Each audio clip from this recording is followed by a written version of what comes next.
Nasılsınız Bayan Yıldırım? İş yerinizde tam 3 kez bayılmışsınız ama buna rağmen gelip muayene olmadınız.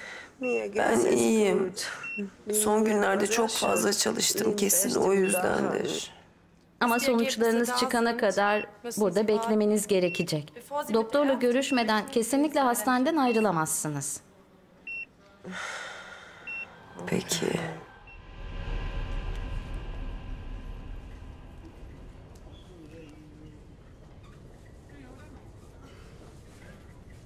Melek Yıldırım, kombite.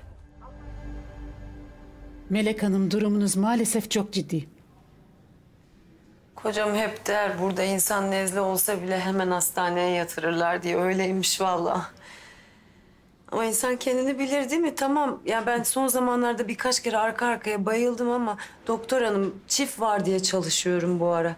Bir de evde çocuklar sağ olsun. Herhalde birazcık fazla yoruldum. Siz bana bir vitamin yazarsanız, bir de vücut ağrılarım oluyor. Bir ağrı kesici yazarsanız iyi olur. Keşke eşinizle birlikte gelseydiniz. Size destek olurdu. İsterseniz haber verelim gelsin. Beraber konuşalım. Aman yok, onun işi başından aşkın zaten.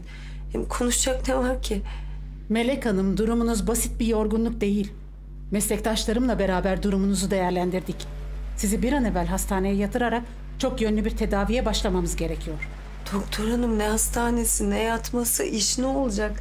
Çocuklar, hadi ikizler büyüdü ama benim küçüğüm daha 5 yaşında, perişan olurlar evde. Siz benim reçetemi yazarsanız ben bir an önce gideyim, çocuklar varmadan evde olayım. Melek Hanım, bu sizin tercihinizle belirlenecek bir tedavi değil. Hastalığınız maalesef 2. evre lenf kanseri.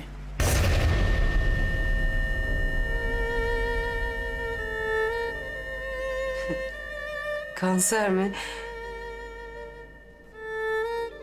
Ama benim çocuklarım var, ben kanser olamam.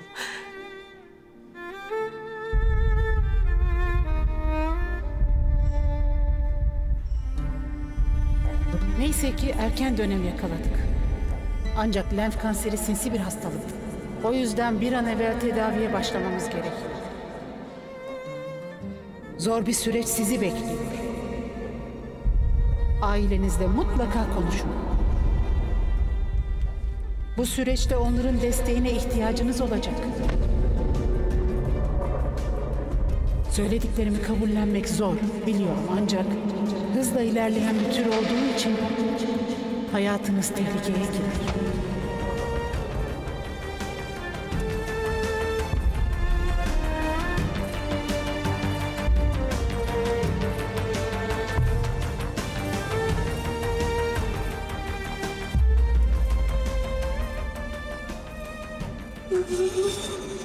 Benim çocuklarım var.